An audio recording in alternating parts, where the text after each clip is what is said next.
Il existe une émotion qui semble si petite, si insignifiante, que la plupart des gens l'ignorent complètement. Mais cette émotion détruit silencieusement votre éveil spirituel. Elle nourrit votre ego et vous maintient prisonnier de l'inconscience, car cette émotion, c'est l'irritation. Eckhart Tolle a beaucoup parlé des raisons pour lesquelles un ego irrité est bien plus dangereux qu'une colère ouverte. Quand vous vous mettez ouvertement en colère, au moins, vous savez que quelque chose ne va pas. L'intensité de la colère vous force à la remarquer. Mais l'irritation est subtile, elle s'insinue sans être détectée. Elle opère sous la surface. Alors que vous croyez être parfaitement calme, et c'est précisément ce qui la rend si dangereuse, quand vous êtes contrarié, mécontent, irrité ou déprimé. Cela signifie que vous avez perdu l'instant présent. Vous avez perdu la dimension verticale de la conscience. Vous avez perdu conscience de vous-même en tant que conscience elle-même. À ce moment-là, l'ego a pris le dessus, et vous ne vous en rendez même pas compte. L'ego adore l'irritation. Tolle explique que pour l'ego, un sentiment négatif est quelque chose de bon. L'ego se renforce grâce à la négativité. Chaque moment d'irritation est une séance d'alimentation pour l'ego. Chaque petite plainte, chaque petite contrariété, chaque frustration subtile devient de la nourriture qui rend l'ego plus fort. C'est pourquoi l'irritation est plus dangereuse que la colère. La colère s'éteint rapidement. Elle est intense, mais généralement de courte durée. Après une explosion de colère, vous vous sentez souvent épuisé, peut-être même honteux. L'intensité elle-même peut devenir un catalyseur de conscience. Mais l'irritation peut durer des heures, des jours, voire des années. Elle devient un bourdonnement de fond de négativité que vous cessez de remarquer. Elle devient votre état normal, et pendant tout ce temps, l'ego se nourrit, grandit, renforçant son emprise sur votre conscience. Considérez combien de fois par jour vous ressentez une forme d'irritation. La circulation est trop lente.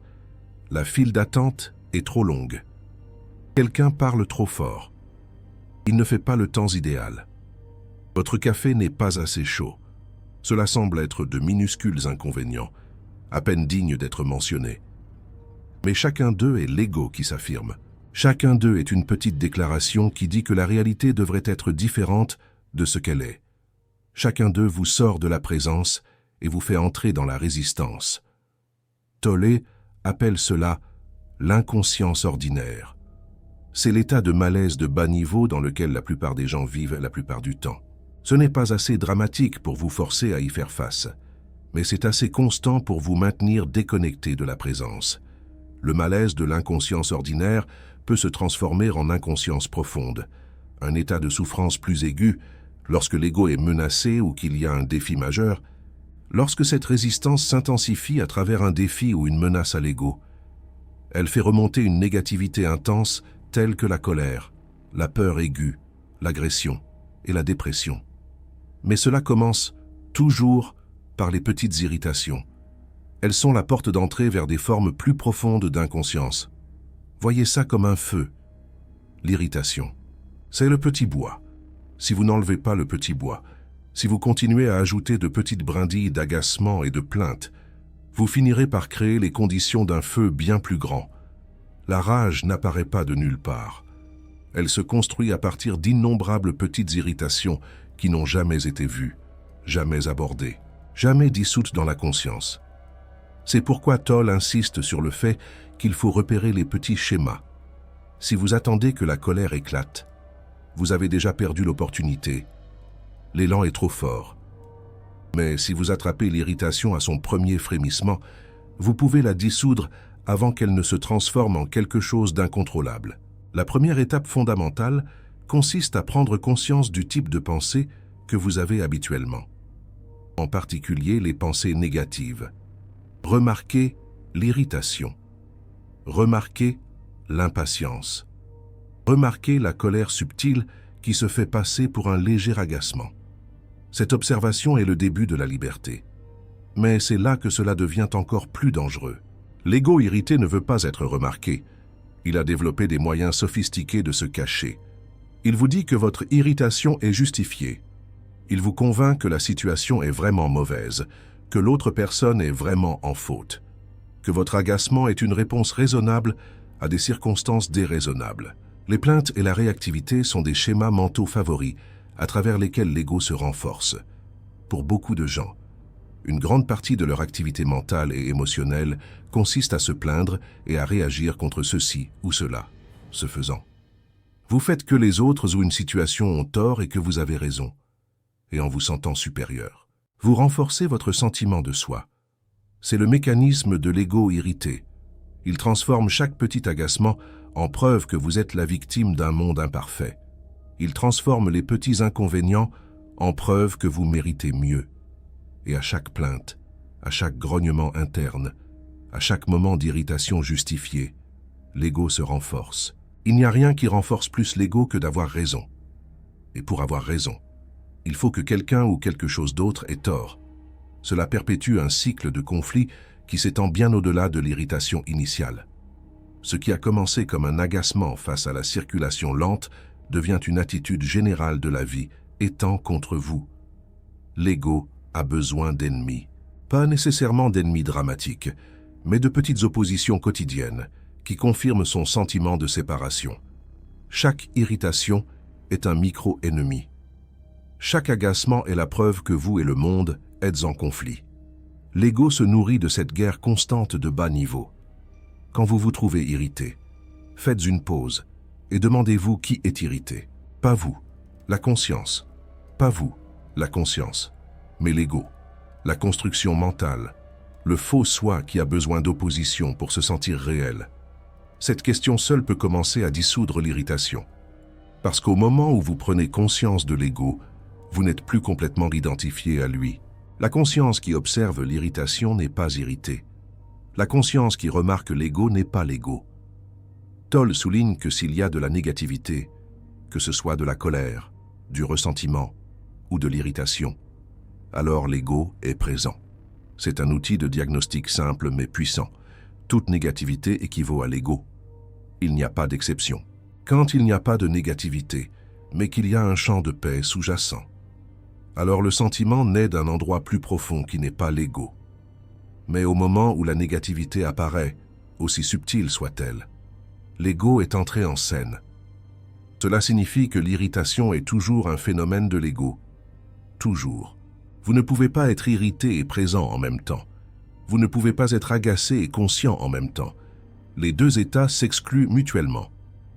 Certaines personnes croient qu'elles peuvent être spirituellement conscientes tout en ressentant encore une irritation occasionnelle. Elles pensent que l'irritation se produit à un certain niveau, alors que leur moi supérieur observe d'en haut. Mais c'est un malentendu. Si vous êtes vraiment présent, l'irritation ne se produit tout simplement pas. Si l'irritation se produit, la présence a été perdue. Ce n'est pas un jugement, c'est simplement le fonctionnement de la conscience. Présence et négativité ne peuvent coexister. Quand l'une apparaît, l'autre disparaît. La question est de savoir laquelle va dominer votre expérience de la vie. Il y a un type de personne particulier qui est spécialement susceptible à l'ego irrité. C'est la personne qui s'enorgueillit de ne pas être en colère. Elle ne crie jamais. Elle ne perd jamais son calme. Elle se considère comme calme, rationnelle, posée. Mais sous cet extérieur calme, l'irritation est constamment en ébullition. Ces personnes croient souvent qu'elles ont transcendé la colère parce qu'elles ont supprimé ces expressions les plus évidentes. Mais la suppression n'est pas la transcendance. L'irritation est toujours là, nourrissant toujours l'ego, les gardant toujours piégés, dans l'inconscience. Elle a simplement appris à mieux se cacher. Vous pouvez reconnaître ce schéma, à la tension dans le corps, la mâchoire, qui est légèrement serrée, les épaules, qui ne se détendent jamais complètement, la subtile tension autour des yeux. Le corps ne ment pas. Même lorsque l'esprit croit être calme, le corps révèle la vérité de l'état intérieur. Si vous vous surprenez à dire que vous n'êtes pas une personne colérique, tout en ressentant simultanément une irritation constante de bas niveau, vous avez découvert une vérité importante sur votre ego, l'irritation, que vous avez écartée comme insignifiante, est en réalité en train de diriger votre vie. L'ego irrité a une autre qualité dangereuse. Il est contagieux. Lorsque vous êtes dans un état d'irritation subtile, vous affectez tous ceux qui vous entourent. Ils ne le remarquent peut-être pas consciemment, mais ils le ressentent. Votre champ énergétique porte la vibration de la résistance, de la plainte, du pas ok, et cela se propage. Pensez à un foyer où une personne est constamment irritée, même si elle n'élève jamais la voix, même si elle ne se plaint jamais explicitement. L'atmosphère devient lourde. Les autres membres de la famille commencent à se sentir sur les nerfs sans savoir pourquoi. L'irritation se propage comme un poison subtil. On pourrait presque parler d'une ambiance électrique, comme on dit souvent. Et puis, les autres commencent à réagir. Ils deviennent irrités par votre irritation. Ils commencent à se plaindre de vos plaintes. L'énergie de l'ego se multiplie. Ce qui a commencé comme une personne légèrement agacée par quelque chose de mineur devient un foyer où tout le monde marche sur des œufs, où tout le monde est légèrement tendu, où tout le monde nourrit son ego de la négativité collective, un peu comme ces repas de famille, où une remarque anodine peut dégénérer en dispute. C'est ainsi que l'inconscience se propage, à travers les familles, à travers les lieux de travail, à travers des communautés entières. Elle ne nécessite pas de conflits dramatiques. Elle nécessite seulement la persistance, du rayonnement de fond, de l'irritation, transmise d'un ego inconscient à un autre. C'est une sorte de malaise invisible. Eckhart Tolle a observé que les défis peuvent avoir l'un des deux effets. Taille sur un être humain.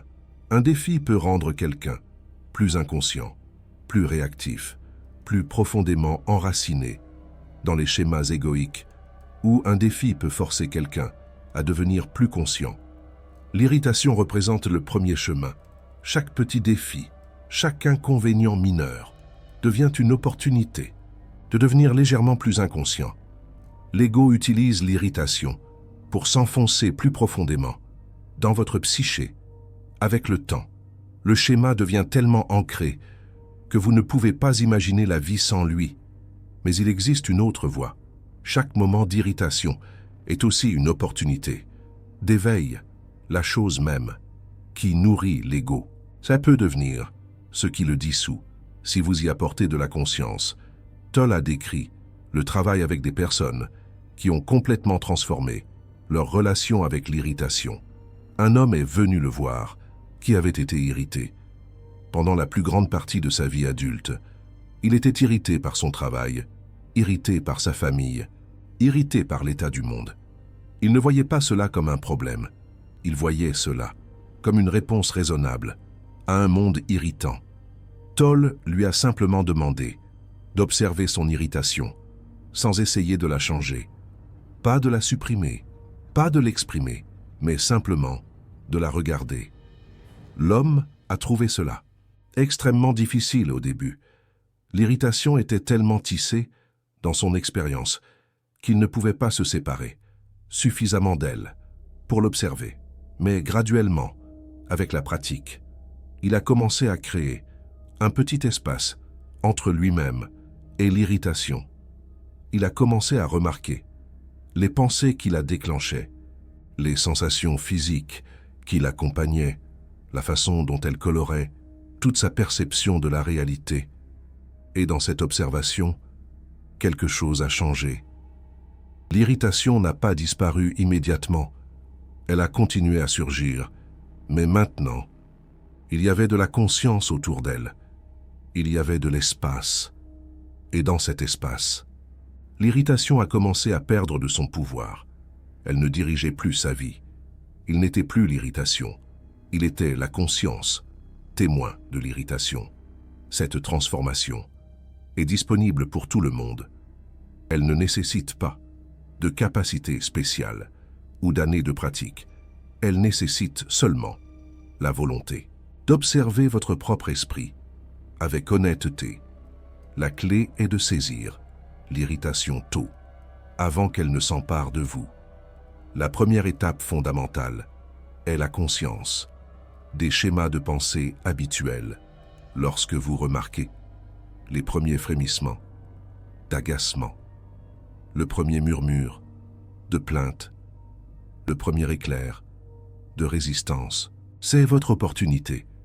Au milieu de l'expérience, de l'irritation, la conscience peut surgir lorsque l'impulsion à être agacé se manifeste. La conscience peut être là, à ce moment-là. Vous avez un choix. Vous pouvez prendre une respiration consciente. Vous pouvez simplement être là, comme présence, et laisser l'irritation vous traverser sans la nourrir. Ce n'est pas de la suppression. Vous ne refoulez pas l'irritation ou ne prétendez pas qu'elle n'est pas là. Vous l'observez simplement, sans rien y ajouter. Vous lui permettez d'être présente, sans la devenir. Lorsque vous faites cela, quelque chose de remarquable se produit.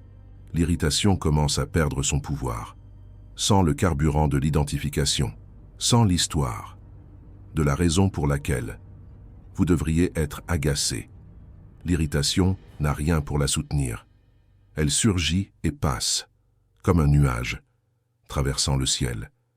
Un peu comme disait Bergson, sur la nature du temps. Mais si vous vous engagez avec elle, si vous commencez à penser à la raison pour laquelle vous avez tout à fait le droit d'être irrité, si vous commencez à répéter des plaintes dans votre esprit, vous nourrissez la bête. L'irritation grandit. Elle prend le contrôle d'une plus grande partie de votre conscience et l'ego devient plus fort, en fin de compte, à mesure que vous devenez plus conscient des schémas réactifs. Vous pouvez les voir, alors qu'avant, vous étiez eux. Il y a une énorme différence entre voir un schéma à l'intérieur de vous-même et être le schéma, ou être utilisé par lui, fusionner avec lui, ou l'appliquer totalement. C'est le voyage de l'inconscience à la conscience. Cela ne se produit pas tout d'un coup. Cela se produit moment après moment, irritation après irritation, réaction après réaction. Chaque fois que vous vous surprenez et choisissez la présence plutôt que la réactivité, vous affaiblissez l'emprise de l'ego. Les schémas conditionnés, y compris le schéma de l'irritation, ne disparaissent pas immédiatement. Lorsque vous devenez présent, ils ont leur élan. Ils peuvent se manifester pendant un certain temps, même si la présence se manifeste. C'est pourquoi vous ne devriez pas attendre la perfection. Vous vous sentirez toujours irrité, parfois. Le schéma a été enraciné pendant des années, peut-être des décennies. Il ne disparaîtra pas du jour au lendemain. Soyez indulgents avec vous-même, comme dirait Montaigne. Mais chaque instant de conscience compte. Chaque choix de présence plutôt que de réaction a son importance.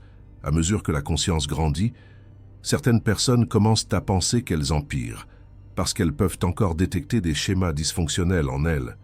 Mais elles n'empirent pas. Elles deviennent simplement plus conscientes de ce qui est déjà là depuis des années. C'est, en fait, un signe de progrès. L'irritation était toujours là, opérant inconsciemment. Maintenant, vous la voyez, et la voir est le début de la liberté. Le danger survient lorsque vous utilisez cette conscience comme une autre raison d'être irrité.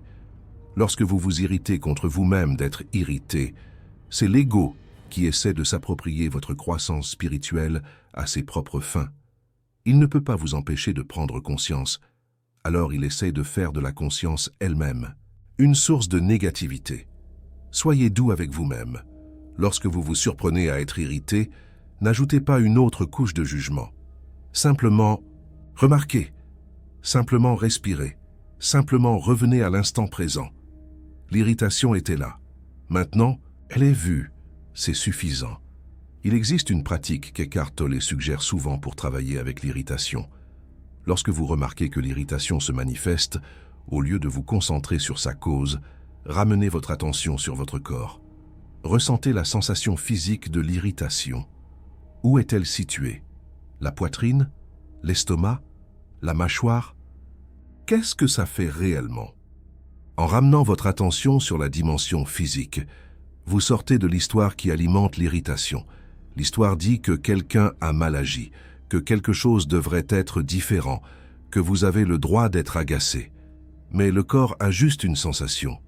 Lorsque vous ressentez la sensation directement, sans l'histoire, vous constatez souvent qu'elle est étonnamment brève. Elle se manifeste, elle atteint son apogée, et elle passe, habituellement en moins de 90 secondes. Si vous ne l'alimentez pas avec des pensées, c'est une découverte puissante. L'irritation qui semble durer toute la journée ne dure toute la journée que parce que vous continuez à la raviver avec des pensées. Vous continuez à rejouer la situation, à répéter vos plaintes, à imaginer ce que vous auriez dû dire. Chaque relecture crée une nouvelle vague de sensations physiques. Mais si vous ressentez simplement la sensation sans l'histoire, elle vous traverse rapidement. L'ego ne veut pas que vous sachiez cela. L'ego tire profit de la croyance que l'irritation est causée par des circonstances extérieures et qu'elle durera jusqu'à ce que ces circonstances changent. Mais l'irritation est en réalité interne et elle passe naturellement lorsque vous arrêtez de l'alimenter. L'ego adore se renforcer en se plaignant, soit dans les pensées, soit dans les mots des autres personnes, de la situation dans laquelle vous vous trouvez, de quelque chose qui se passe en ce moment même mais qui ne devrait pas, et même de vous-même. Lorsque l'irritation survient, les pensées vous possèdent. Et si vous voulez être libre, vous devez comprendre que la voix dans votre tête les a créées et que l'irritation que vous ressentez est la réponse émotionnelle à cette voix. La voix dans votre tête n'est pas vous. L'irritation n'est pas vous. Ce sont des schémas, des habitudes, des réponses conditionnées. Vous êtes la conscience qui peut les observer. Vous êtes la présence qui existe avant qu'il ne se manifeste et qui demeure après qu'il soit passé. Cette compréhension est libératrice. Vous n'avez pas à combattre l'ego. Vous n'avez pas à lutter contre l'irritation. Vous avez simplement à la voir pour ce qu'elle est. Un schéma, une habitude, un nuage temporaire qui traverse le ciel de votre conscience. Lorsque vous comprenez cela profondément, l'irritation perd son emprise. Vous remarquez toujours le schéma qui se manifeste, mais vous ne vous identifiez plus complètement à lui. Il y a de l'espace autour de lui. Il y a de la conscience qui l'entoure. Et dans cet espace, dans cette conscience, la transformation se produit naturellement. L'ego irrité est dangereux précisément parce qu'il semble si inoffensif. Il passe sous le radar de la conscience spirituelle. Il se déguise en réponse raisonnable à des situations déraisonnables. Mais maintenant, vous connaissez son secret. Maintenant, vous pouvez voir à travers son déguisement. Chaque moment d'irritation est l'ego qui se nourrit. Chaque plainte, chaque agacement, chaque frustration subtile est du carburant pour l'inconscience. Mais chaque moment de conscience est l'ego qui se dissout. Chaque respiration consciente, chaque retour à la présence, chaque choix de ne pas s'engager avec l'histoire est un pas vers la liberté. Vous n'avez pas besoin d'attendre une percée spirituelle. Vous n'avez pas besoin d'une expérience au sommet d'une montagne. L'opportunité d'éveil est présente dans chaque irritation que vous ressentez aujourd'hui. La circulation qui vous agace, le collègue qui vous frustre, les petites choses qui vous énervent. Ce ne sont pas des obstacles à votre éveil, c'est la matière même dont l'éveil est fait. Utilisez-les. Chaque irritation est une cloche qui vous rappelle à la présence. Chaque agacement est une invitation à la conscience. L'ego a utilisé ces moments pour se renforcer. Maintenant, vous pouvez les utiliser pour dissoudre l'ego. C'est le paradoxe qu'Eckhart Tolle souligne. Si vous aviez réellement une vie idéale, elle ne contribuerait pas à votre éveil. Ce sont les choses mêmes que nous ne voulons pas qui fournissent la motivation pour devenir plus conscient. Alors ne souhaitez pas une vie sans irritation. N'imaginez pas que l'éveil signifie ne jamais être agacé. Au lieu de cela, s'accueillez les irritations comme des professeurs. Laissez-les vous montrer où l'ego a encore du pouvoir. Laissez-les révéler les schémas qui fonctionnent encore inconsciemment. Et puis, moment par moment, respiration par respiration, apportez de la conscience à ces schémas. Regardez-les se manifester, ressentez-les dans votre corps. Remarquez comment l'esprit crée des histoires pour les justifier. Et puis, sans jugement, laissez-les partir. C'est le travail. Ce n'est pas glamour, ce n'est pas dramatique. Cela se passe dans les embouteillages et les files d'attente des épiceries, dans les conversations avec des personnes difficiles et seul avec vos propres pensées. Mais c'est le travail qui transforme réellement la conscience. Considérez à quoi ressemblerait votre vie si l'irritation ne vous contrôlait plus, non pas parce que les circonstances se sont améliorées, mais parce que votre relation aux circonstances s'est transformée. La circulation serait toujours lente parfois. Les gens feraient toujours des choses qui vous agaçaient autrefois. La vie présenterait toujours des défis. Mais vous ne seriez plus à la merci de ces choses. Vous les rencontreriez avec présence au lieu de résistance. Vous répondriez au lieu de réagir. Vous resteriez connecté à la paix qui est votre vraie nature. Quoi qu'il se passe autour de vous, ce n'est pas un fantasme. C'est l'état naturel de quelqu'un qui a dissous le schéma de l'irritation. C'est ce vers quoi Eckhart Tolle a pointé tout au long de son enseignement. Pas une réalisation spéciale, mais un retour à ce que vous étiez avant que l'ego ne vous convainque que l'irritation était nécessaire. L'ego vous dit que l'irritation vous protège, que sans elle, les gens profiteraient de vous, que l'agacement est la façon dont vous maintenez des normes dans un monde qui n'est pas à la hauteur. Mais c'est un mensonge. L'irritation ne vous protège pas, elle vous emprisonne, elle vous maintient dans un état de souffrance, constante, mais de faible intensité, tout en vous convainquant que cette souffrance est justifiée. Le véritable discernement n'exige aucune irritation. Vous pouvez reconnaître qu'une chose n'est pas alignée, sans être agacé par elle. Vous pouvez apporter des changements. Sans être dans la résistance, vous pouvez maintenir des limites saines, sans la négativité qui détruit votre propre paix. L'ego irrité est plus dangereux que vous ne l'imaginez. Mais maintenant que vous le voyez, il est aussi plus vulnérable que vous ne l'imaginez. La conscience est la lumière dans laquelle aucune obscurité ne peut survivre. Apportez cette lumière à chaque irritation et regardez l'ego se dissoudre, progressivement.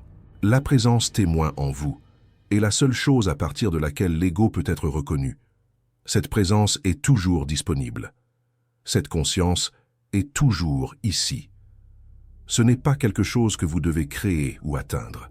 C'est simplement ce que vous êtes, lorsque vous cessez de vous identifier aux pensées et aux émotions irritées. C'est ce qu'Eckhart Tolle nous enseigne. Vous n'êtes pas votre irritation. Vous n'êtes pas vos plaintes. Vous n'êtes pas votre ego. Vous êtes la conscience dans laquelle tout cela apparaît et disparaît. Et lorsque vous vous reposez dans cette conscience, lorsque vous êtes simplement présent, sans l'histoire de ce qui devrait être différent, vous découvrez une paix que l'irritation ne peut jamais atteindre. C'est ce vers quoi Tolle nous guide, pas une vie sans défis, pas une existence sans contrariété, mais une manière d'être dans laquelle les défis et les contrariétés ne perturbent plus. La paix fondamentale de votre véritable nature. Imaginez, même face aux embouteillages sur le périphérique aux heures de pointe ou face à l'attitude désinvolte d'un serveur, vous restez imperturbable. Le voyage commence maintenant. Il commence avec cet instant. Il commence avec toute irritation que vous ressentez actuellement ou que vous ressentirez prochainement. Nourrirez-vous l'ego ou choisirez-vous la conscience? Ajouterez-vous à l'inconscience du monde ou contribuerez-vous à son éveil? Le choix se fait instant après instant et chaque choix compte. La conscience qui comprend cela commence déjà à s'éveiller. Ce que vous ferez du prochain moment d'irritation déterminera la direction de votre conscience. Laissez-vous guider par les paroles d'Eckhart Tolle et embrassez le chemin de la sérénité. Source: site officiel d'Eckhart Tolle, article sur l'équilibre des émotions négatives, article sur la possibilité que l'ego devienne plus fort à mesure que l'on devient plus conscient, interview d'Oprah, extrait de Wisdom to Be.